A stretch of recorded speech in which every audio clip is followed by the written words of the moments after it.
여러분의 가정이 오벳에돔 가정처럼 되었으면 좋겠습니다.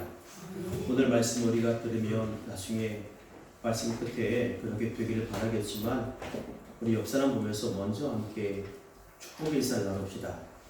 오벳에돔 가정을 이룹시다. 네, 그런 가정이 됐으면 좋겠습니다. 군대에서요, 그 스타가 예하 부대로 시차를 나오게 되면 소위 별이 떴다고 해서 전 부대원의 비상 근무가 그쪽으로 돌입하게 됩니다. 그래서 군인들은요, 내가 제대할 때까지만 제발 우리 부대 스타가 안 떴으면 좋겠다 그 생각들을 다 해요.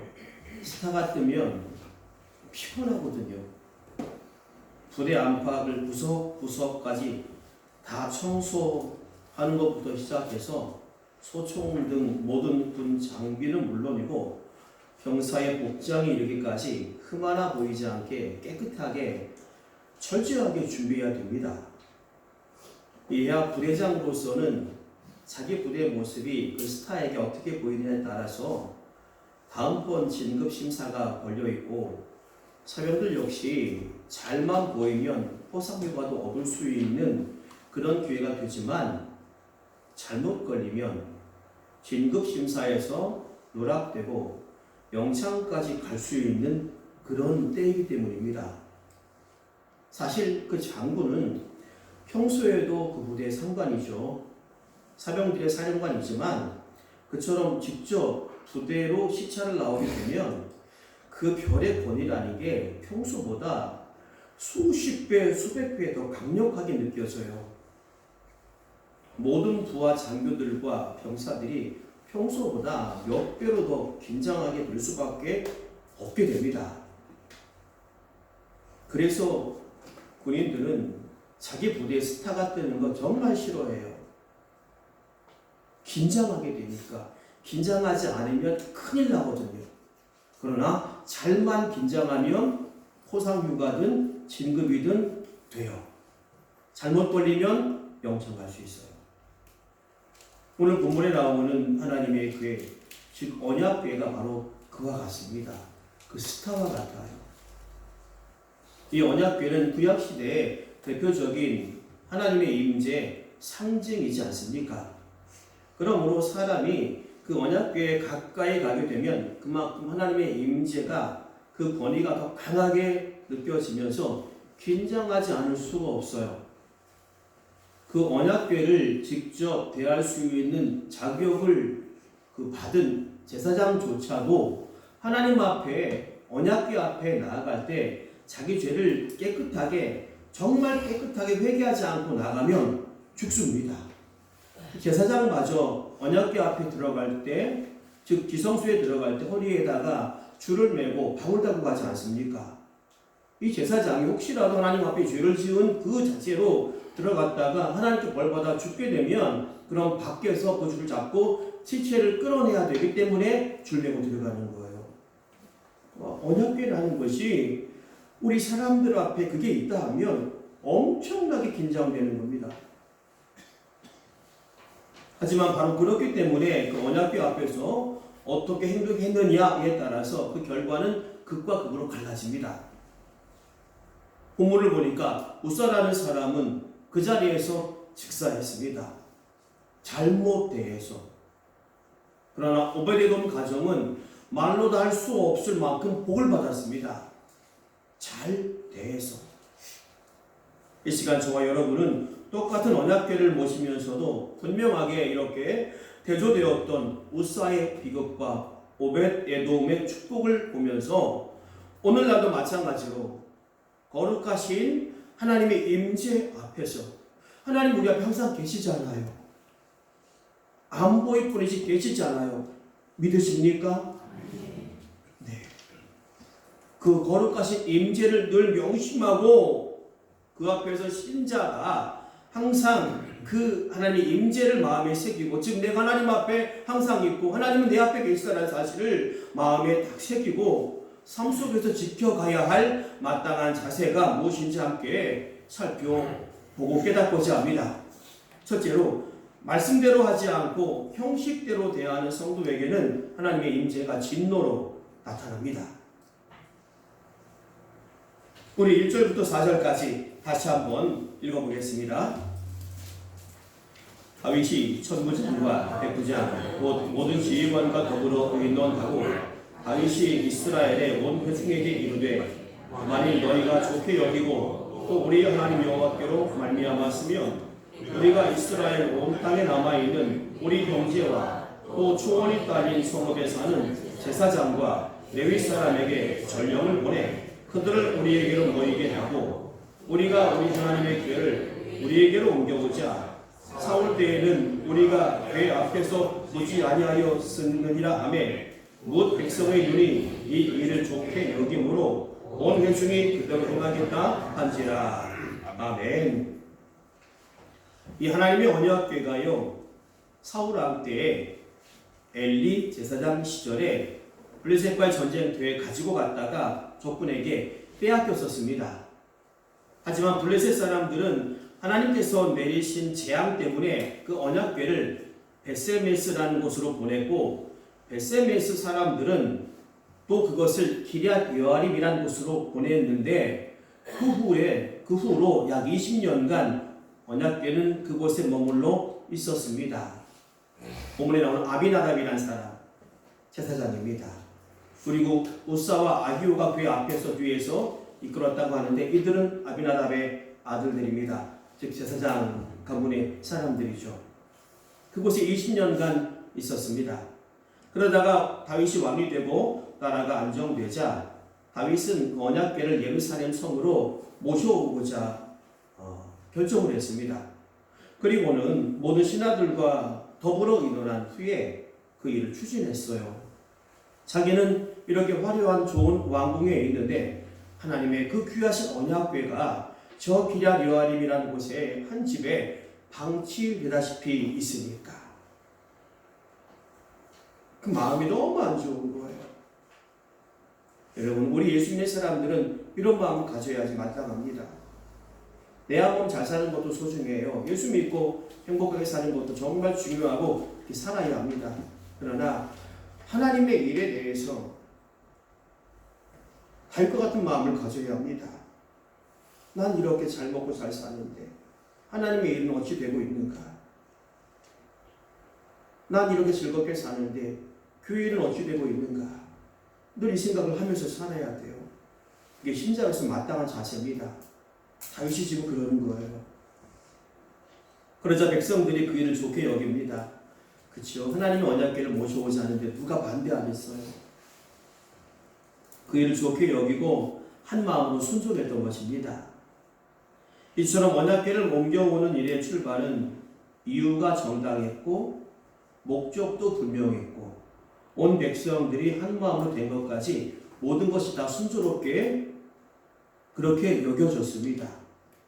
그런 분위기는 언약궤를 옮기는 과정에서도 마찬가지였어요. 5절부터 8절까지 말씀 보면 다윗은 그 언약궤를 옮기기로 한 날에 당시 이스라엘 땅의 남쪽 끝에서부터 북쪽 끝까지 있는 백성을 다 동원했어요. 마치 양 길가에 백성들을 다 나오게 한 겁니다. 백성들은 기쁨으로 나왔고 그리고 그는 언약궤를 운반하기 위해서 수레를 새로 멋지게 만들었습니다. 특별하게 제작했어요. 왕이 만들었으니까 하나님 언약궤를 운반할 수레니까 아마도 멋지게 정말 금으로 장식을 했든지 했을 거예요. 또 그 수레 앞에는 찬양대가 앞장서서 찬양을 하며 그 뒤를 따라서 다윗 왕과 수많은 백성들이 찬송하며 춤을 추며 기뻐하며 따라갔습니다. 얼마나 기쁜 일이에요. 20년간 방치되어 있던 언약궤, 하나님의 임재의 상징으로 살아있는 언약궤를 모셔오고 있으니 얼마나 흥분되고 기쁜 일이겠습니까? 과연 그 언약궤 운반은 최고의 정성과 감격이 가득한 아주 화려한 행사로 보였습니다. 마치 하나님께서 너무나 기쁘신 나머지 하늘에서 어떤 기적을 베푸실 정도로 그렇게 보였습니다. 대단하게. 하지만 그런 좋은 분위기 속에서 시작한 이 일에 정말 뜻밖의 비극이 벌어졌습니다. 어떤 일이 벌어졌을까요? 우리 9절부터 11절까지 함께 읽어보겠습니다. 기돈의 타작마당에 이르러서는 소들이 뛰므로 우사가 손을 펴서 괴를 붙들었더니 우사가 손을 펴서 괴를 붙들므로 말미암아 여호와께서 진노하사 치심에 그가 거기 하나님 앞에서 죽으니라. 여호와께서 우사의 몸을 찢으셨으므로 다윗이 노하여 그곳을 베레수사라 부르니 그 이름이 오늘까지 이르니라. 아멘. 그 언약궤를 모시는 행렬이 기돈이라는 사람의 타작마당에 이르렀을 때 곡식을 타작하는 소리가 아마 그때 있었던 것 같아요. 소가 깜짝 놀라서 뛰면서 난리를 치기 시작한 겁니다. 그러자 수레에 실은 언약궤가 어떻게 되겠어요? 흔들리죠. 땅에 떨어질 뻔하죠. 그래서 수레를 몰고 있던 사람 중에 한 명인 우사가 그것이 떨어질까봐 얼른 손으로 딱 붙잡았어요. 근데 바로 그 순간 하나님께서 그걸 보시고 진노하셔서 우사를 그 자리에서 죽이셨습니다. 이 일은 그 자리에 있던 모든 사람들에게 너무나도 충격적인 일이었어요. 직전까지만 해도 모두가 즐겁고 찬양이 울려 퍼지고 너무나도 기쁜 분위기 속에서 이 행렬이 진행되고 있었는데 우사를 하나님이 왜 죽이셨을까요? 사람이 죽다니요.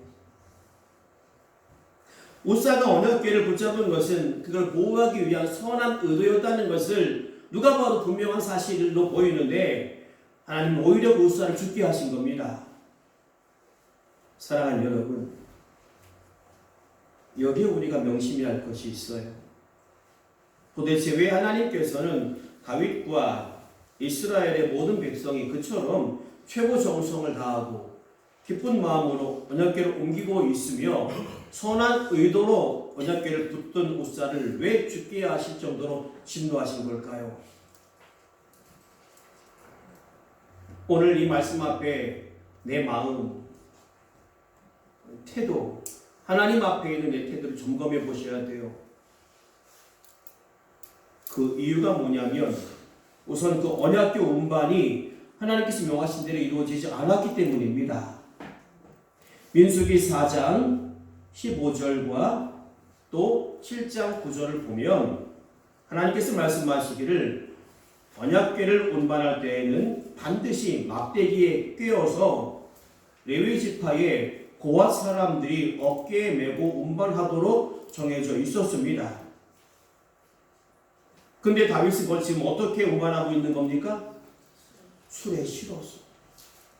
하나님께서 레위 지파 사람들 중에도 가문을 또 나누어서 어떤 지파는 성물을 옮기고 어떤 지파는 성막을 옮기고 어떤 지파는 언약궤를 옮기고 다 정해주셨는데 다윗은 그것을 수레시로 운반하고 있습니다.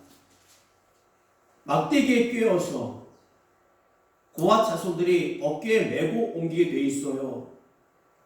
그러니 아무리 좋은 새 수레고 금으로 장식한 것이며 아름다운 행렬이고 찬양이 앞서 울려 퍼진다 그래도 시작부터 하나님 눈에서 벗어나 버린 겁니다. 시작부터 잘못된 것이 그 안에 어떤 정성을 넣는다 한들 되겠습니까? 말씀을 벗어난 행렬인데 거기에 사람이 뭔가를 더 넣는다 그래서 그게 되겠냐고요. 하나님 앞에서. 우리는 하나님 앞에 내가 순종하지 않는 부분이 있어요. 이 부분은 왜 이렇게 순종이 안 되는지. 욕심 때문에, 피곤함 때문에. 근데 그거 대신 내가 다른 걸 열심히 해야 한다? 아니에요. 하나님은 이걸 순종하기 원하시지 내가 이걸 순종하지 않는데 다른 걸 더 열심히 한다고 여기 순종하지 않는 게 대체될 수가 없어요. 하나님 앞에서 우리는 순종해야 돼요. 이 말씀에 순종, 이 말씀에도 순종. 그렇다면 하나님께서는 당연히 다윗을 벌하셔야 될 것 같은데 왜 억울하게 우사가 죽은 걸까요? 억울하죠. 우사 입장에서 잘못했지만 그 이유가 있습니다. 우사는 지난 20년 동안 언약궤를 자기 집에 모시고 있던 아비나답이라는 제사장의 아들이었기 때문에 언약궤를 어떻게 운반해야 하는지를 누구보다 잘 알고 있어야만 했기 때문입니다. 또 우사는 고아 자손이에요. 성경을 올라가 보면 고아 자손이에요. 이 우사는요, 이 언약궤를 옮기기에 합당한 사람이에요. 누구보다도 하나님 말씀을 먼저 행하고 백성들에게 가르치고 누구보다 말씀에 순종해야 하는 제사장 가문임에도 불구하고 그렇게 하지 않았기 때문에 우사가. 그러니 비록 다윗으로서는 선한 의도에서 계획을 세웠더라도 방법이 하나님 말씀에서 어긋나 있다는 것을 우사라도 알아차리고 다윗에게 말해줘야 했는데 그렇게 하지 않은 거예요. 그 책임이 더 커요. 모르는 사람이 잘못하면 한번 혼나면 됩니다. 가르침 받으면 됩니다. 아는 사람이 안 하면 그 벌은 더 커요. 더 커요. 여러분, 광야에서 그토록 하나님 원망하고 모세를 죽이려 하고 그랬던 백성들도 가나안 땅에 들어갔습니다. 그런데 그들과 비교해도 월등하게 뛰어난 신앙의 사람 모세는 하나님 앞에 순종하지 않았다는 이유로 못 들어갔어요. 모세가 그렇게 소원하고 제발 들어가 달라고 누구보다 모세 마음이 더 간절했을 거 아니에요. 가나안 땅에 들어가는 거. 안 그렇겠어요? 근데 하나님께서 왜 모세에게는 더 엄격하게 대했을까요? 그는 모세니까요. 하나님 앞에 하나님 마음을 더 잘 알고 있으니까 더 순종 잘해야 되고 더 똑바로 행해야 되는데 순종하지 않아서. 그래서 모세에게 특별하게 더 엄격한 기준이 적용돼서 하나님은 모세에게 더 엄격한 벌을 내리신 거예요. 그와 같은 이유로 하나님께서는 그처럼 중대한 일을 말씀대로 하지 않던 우사를 보고 계시다가 그가 막대기에 꿰어 있지 않은 상태인 언약궤를 만졌기 때문에 그를 벌하신 겁니다. 말씀은 분명해요. 막대기에 꿰어 운반하게 되어 있습니다. 그렇게 하지 않고 만지면 죽습니다. 그게 말씀이에요. 하나님 정하신 법이에요. 여러분, 오늘날 우리에게는 그런 모습이 없겠습니까? 하나님께 예배드리기 위해서 함께 모여 찬송을 드리고 기도드리고 말씀을 듣고 있지만 여러분 속에 마음속에 마땅히 있어야 할 것이 뭐냐면 하나님에 대한 경외심이에요. 두렵고 떨리는 마음으로. 아니 여러분 중에 내가 분명히 죄 지은 걸 알아요. 그걸 회개하지도 않고 앉아 예배드린다? 간이 커도 보통 그 사람이 아닌 겁니다. 그 사람은요. 하나님 말씀하시기를 내가 죄를 안고 내 앞에 나오지 못한다고 했어요. 근데 내가 죄 지은 거 아는데 회개하지도 않고 예배 자리에 앉아있다? 간이 커도 보통 그 사람이 아닌 겁니다. 하나님에 대한 경외심 이게 있습니까 여러분 앞에? 또한 하나님의 이름으로 많은 성도들이 함께 모인 자리요 선한 목적을 가지고 정성과 열정을 다해서 함께 진행하는 행사이지만 거기 마땅히 있어야 할 순종의 자세가 정작 빠져있는 경우는 없습니까? 하나님 말씀에서 어긋나면 아무리 정성을 들이고 열심을 다하고 시간들을 물질 들여도 하나님이 관심 안 갖습니다. 안 받습니다. 순종하지 않으면 안 받아요. 다른 어떤 자리보다도 하나님 임재를 기억해야 할 자리에 참석하고 있음에도 불구하고 우리의 심령에도 오히려 이런 우사의 잘못된 자세가 생길 수 있다는 사실에 대해서 우리는 정말 조심하고 두려워해야 합니다. 지금 이 순간도요. 하나님 앞에 여러분이 있다는 사실을, 아니 여러분 바로 앞에 하나님이 좌정에 계시다는 사실을 명심하셔야 합니다. 그 앞에서 우리 어떻게 예배 시간에 다른 행동을 할 수 있겠어요? 우리 속을 다 살피신 하나님을 우리가 어떻게 속이며 다른 마음 품을 수 있겠어요? 깨끗한 예배당, 정숙한 분위기, 겉으로 흠잡을 데가 없는 것처럼 그렇게 보이는 예배가 드려진다 그래도 가장 중요한 것은요, 여러분 각자가 하나님께서 지금 내 앞에 임재해 계시다는 것을 기억하는 것입니다. 그렇지 않으면 여러분의 예배는 종교 행사에 지나지 않습니다. 오늘 이 예배 시간은 물론 하나님의 임재를 느끼면서 자신의 언행을 조심해야 될 시간은 예배 시간뿐이 아닙니다.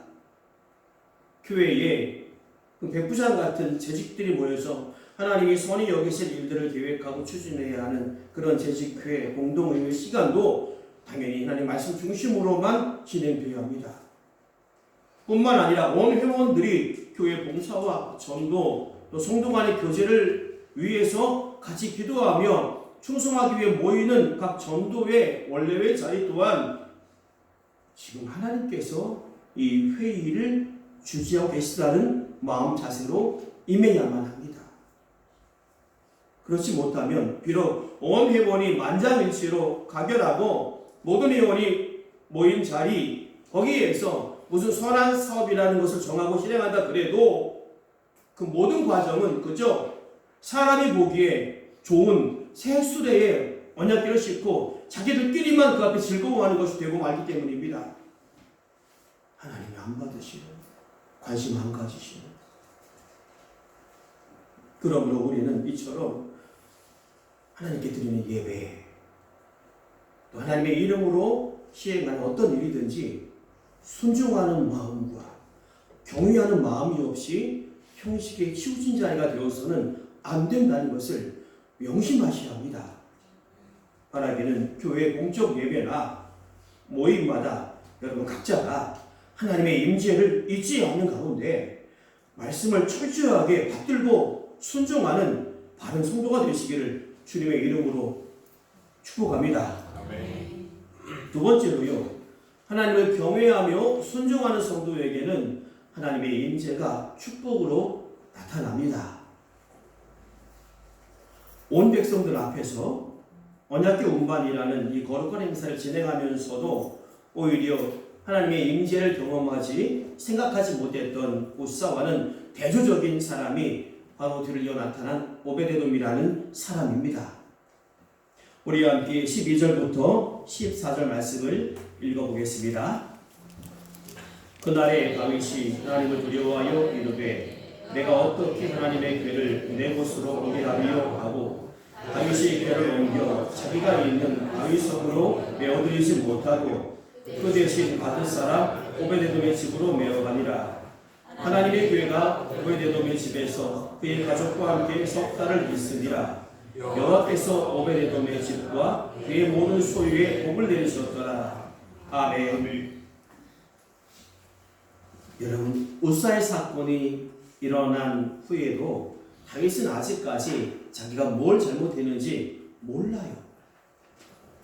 아마도 그는 지금 언약궤 운반을 강행했다가는 무슨 더 큰 일을 당할지 모른다는 두려움에 빠졌을 거예요. 그래서 그는 즉시 행사를 다 중단하고 언약궤를 그 가까이에 있던 오베데돔이라는 사람의 집으로 임시로 갖다 두었습니다. 그런데 그 오베데돔의 집에 언약궤가 옮겨진 이후에 정말 뜻밖의 일이 벌어집니다. 하나님의 언약궤가 오베데돔의 집에 있은 지 석 달째 되었을 때에 다윗에게 소문이 들리는데 여호와께서 오베데돔의 집과 그의 모든 소유에 복을 내려주셨다라는 것입니다. 이게 무슨 일일까요? 석 달 전만 해도 사람이 죽어나갔는데 모든 사람들이 두려워하며 그냥 흩어져 버렸는데 다 얼른 무슨 화를 당할까 두려워서 무슨 하나님이 진노와 재앙을 불러올 것처럼만 여겨졌었는데 이 오베데돔의 집에서는 오히려 언약궤가 있음으로 인해서 모든 집안 사람들이 형통하게 되고 물질의 축복까지 넘치는 등 정반대의 일이 나타났던 것입니다. 여러분, 어떻게 이런 일이 벌어진 걸까요? 어떻게 이런 극과 극의 일이 나타나게 된 걸까요? 비록 본문에서 세세하게 밝히지는 않지만 우리 사건의 전후를 비교함으로써 그 이유를 충분히 짐작해 볼 수 있습니다. 아까 우사는요, 그 언약궤를 운반하면서 자기 딴에는 언약궤를 보호하려 하다가 오히려 하나님의 진노로 죽고 말았습니다. 그렇지요? 그렇다면 만약에 오베데돔도 우사의 잘못이 뭔지 모르고 그가 그냥 억울한 죽음을 당했다고만 여긴다면 그는 그 언약궤를 자기 집안에 드리려고 하지 않았을 뿐만 아니라 드렸더라도 그도 잘못해서 죽었을지 몰라요. 하지만 그는 조금 전에 일어난 그 사건의 원인이 바로 우사가 백성들에게 말씀을 가르치고 또 본인이 먼저 말씀대로 살아가야 할 제사장 가문임에도 불구하고 그 책임을 다하지 않은 즉 불순종의 결과라는 것을 알았고 그래서 그는 더 조심하는 자세로 언약궤를 자기 집으로 모셨던 것입니다. 조심해야 한다는 게 중요해요. 하나님 앞에서. 여러분, 우리의 삶이 하나님 앞이 아닌 곳이 있습니까? 즉 구약으로 치면 하나님 언약궤 앞이 아닌 곳이 있습니까? 우리 삶이? 없지요. 그럼 조심해야 됩니다. 언제나 조심해야 됩니다. 그래서 그는 틀림없이 언약궤를 통해서 하나님의 임재하심을 날마다 순간마다 생각하며 지냈을 거예요. 그렇기에 언약궤가 오베데돔의 집에 있음으로 해서 그의 집이 복을 받게 된 것입니다. 자, 만약에요, 여러분의 가정에 이 언약궤를 직접 모시게 되었다고 한번 가정해 보십시오.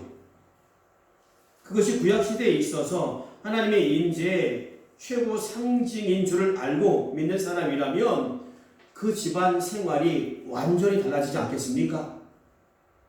내 집 거실에 언약궤가 있는데 당연히 그 앞에서 말 한마디도 조심할 거예요. 행동 하나도 더 정결하고 정직했을 거예요. 가족 간의 다툼이나 서로 비난하는 것도 적어도 언약궤 앞에서 하지 않았을 거예요. 평소에 드리지 않던 가정 예배도 언약궤가 들어온 날부터는 매일 빠짐없이 드리게 되었을 거예요. 왜요? 두려워서요. 경외하는 마음 때문에.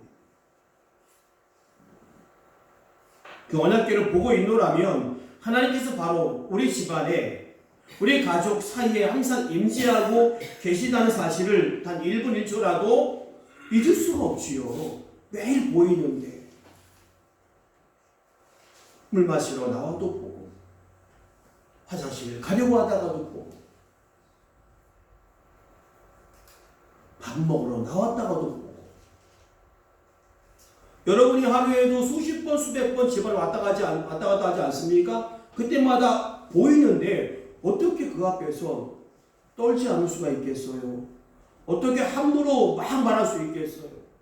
여러분이 지금 집안에서 부부간에 자녀에게 함부로 말하는 것들은요 더 이상 하지 못할 거예요. 언약궤가 그 앞에 있음을 알면 보이면 어떻게 함부로 할 수 있겠어요? 죽으려고. 그처럼 언약궤 때문에 저절로 그 생활이 달라졌을 것이고 분명히 예수님을 믿는 사람답게 생활했을 겁니다.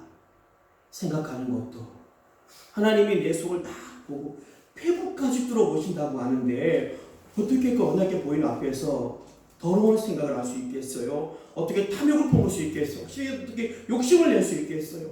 어떻게 다른 가족들에게 자녀에게 함부로 막 가시돋짓만 할 수 있겠어요? 죽으려고.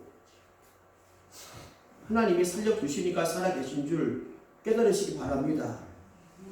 여러분이 지금까지 아니 어제까지만 해도 가정에서 생활하며 했던 말들, 생각들 돌아보면요, 우린 다 죽었어요, 다. 언약궤 앞에서 어떻게 함부로 이렇게 앞으로 살아가길 바라십니까? 이 사실을 기억해야 돼요. 은혜로 살고 있다는 거. 그러면 안 된다는 거. 난 타고난 성격이니까 죽으려면 뭔 짓이는 못합니까? 망하려면 뭔 짓이는 못합니까? 그거 바꾸세요. 그거 바꾸라고 주님이 여러분에게 죽어주신 거예요.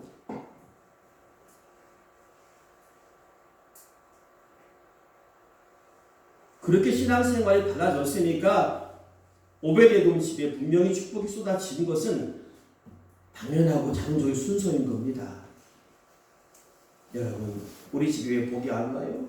내 삶에 왜 복이 안 와요? 내가 똑바로 안 사니까 그래. 하나님의 임재 앞에서 함부로 말하고 내 욕심껏 생활하는데 무슨 복이 옵니까 거기에? 거기 무슨 복이 와요? 살아있는 것마다 은혜인 줄 아세요?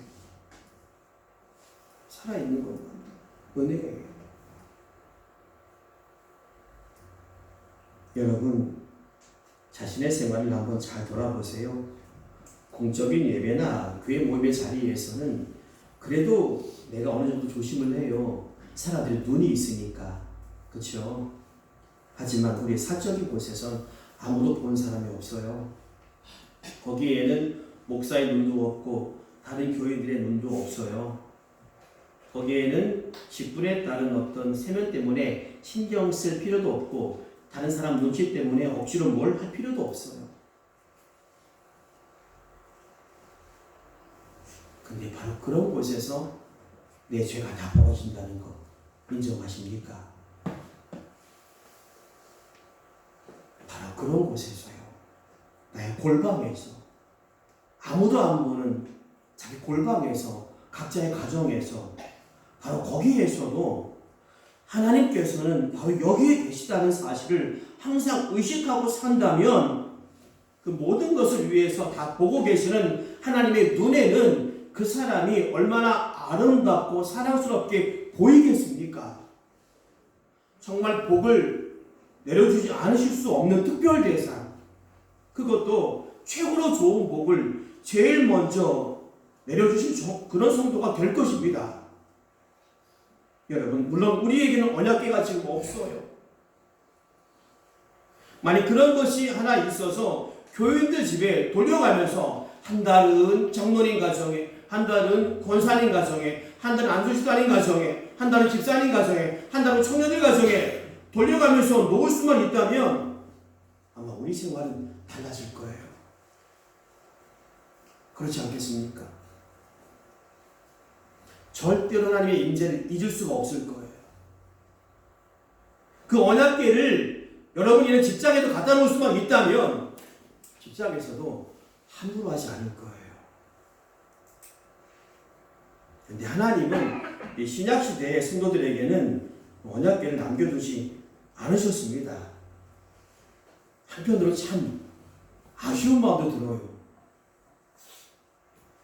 하지만 그 대신에 하나님께서 우리에게 무엇을 해놓으신 줄 아십니까? 명심하십시오.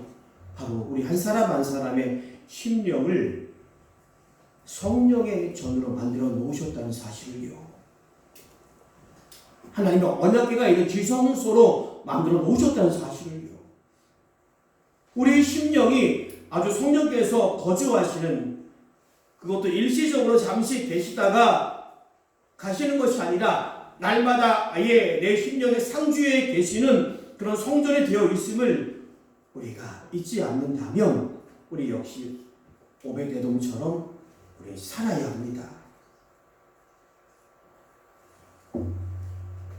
영국의 빅토리아 여왕이 살아있을 때요, 이따금 가난한 그런 백성들의 집을 예고 없이 방문해서 음식을 나누며 대화하곤 했답니다. 하루는 어느 정말 복실한 그리스도인 여인의 집에 들어가서 그녀와 많은 이야기를 나누었대요. 이 여인의 신앙이 굉장히 신실하고 기품을 알고 있는 여왕은 이 여인에게 이런 질문을 했습니다. 당신의 집을 방문했던 사람들 중에서 가장 명예로운 손님은 누구였습니까? 그랬더니 이 여인이 조금도 지체하지 않고 네, 바로 여왕님이십니다 라고 대답했답니다. 예수님이란 대답을 기대했던 여왕은 좀 실망했어요. 혹시 당신 집을 방문했던 가장 명예로운 손님은 예수님이 아니실까요? 라고 물었답니다. 그러자 여인이 이렇게 대답했대요. 여왕님, 예수님은 저에게 손님이 아니십니다. 그분은 저와 항상 함께 여기 살고 계시는 이 집의 주인이십니다. 그랬답니다. 이제 마칩니다. 사랑하는 여러분, 이 여인 하나님께서 어떻게 보셨을까요? 이렇게 고백하는 그 순간 하나님께서 저 위에서 이 여인의 가정을 어떻게 보셨을까요? 얼마나 감동하며 기뻐하셨을까요? 얼마나 이 가정을 사랑하고 아끼셨을까요? 사람도 자기 눈에 예뻐 보이고 아름다워 보이는 사람은 아껴요. 아끼고 도와주고요. 힘을 다해요. 하물며 천지를 창조하신 하나님께서 그 보실 때 아름답고 정말 사랑스러운 그런 사람, 그런 가정을 얼마나 아끼실까요? 사랑하는 여러분, 하나님은 여러분 가정의 주인이십니까? 손님이십니까? 여러분의 삶에 지금까지 여러분은 과연 주인으로 모셔왔습니까? 아니면 손님으로 되어오셨습니까? 즉, 매 순간마다 잊지 않고 그 앞에서 조심하며 살아왔습니까? 아니면 내 욕심껏, 내 마음껏 살아왔습니까? 하나님은요, 우리 식탁에서 손님처럼만 잠시 계시는 것이 아닙니다. 우리가 필요할 때 기도를 드릴 때에만 천장에서 보듯이 잠깐 보고 가시는 분이 아니십니다. 내가 불러야만 찾아오시는 그런 분은 더더욱 아니십니다. 하나님은 바로 우리 마음속의 생각과 내 영혼 깊은 곳까지 감찰하시고 살피시고 평가하시고 항상 임재해 계시는 그런 분이십니다. 이것을 잊지 않는다면 우리 생각이요, 우리의 말이, 내 속에 그런 탐욕들, 내 욕심 채우려는 그런 욕심 주머니들, 내 감정을 해소하기 위해서 가지도 말은 막 내뱉는 그 생각 없는 말들, 가정과 학교, 직장에서 누구도 안 보니까 내 마음대로 행하는 것들 마땅히 달라져야 합니다. 달라져야 돼요. 그리고 그처럼 매사에 하나님 두려워할 줄 아는 경건한 생활을 지켜나갈 수만 있다면 우리 가정에 하나님의 복은 저절로 내려올 것입니다. 할렐루야. 사랑하는 여러분, 오베데돔은 석 달만 모시고도 큰 복을 받았지만 우리는 바로 내 마음속에 좌정에 계시는, 영원토록 계시는 성령님을 통해서 평생토록 하나님 임재를 경험하고 있지 않습니까? 이건 정말 큰 축복이에요.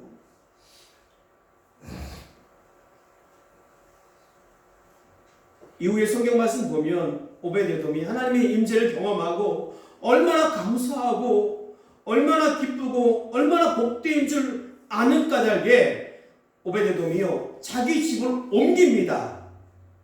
언약궤를 지키는 자리로 저 왕궁으로 따라가는 거예요.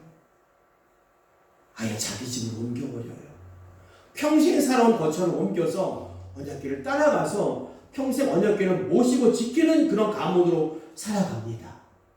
얼마나 그 은혜가 감사하고 기뻤으며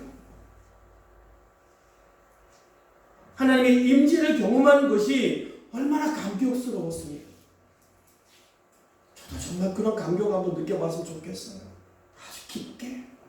그래서 하나님 앞에서 내가 감히 더럽고 악한 생각을 어떻게 하지 않는 그런 존재로 여기까지 차오르는 그런 내 가지도 친 말이 있더라도 결코 내뱉지 않고 눌러버릴 수 있는 그런 경험을 했으면 좋겠어요. 그렇게 살 수 있었으면 좋겠어요. 억지로가 아니라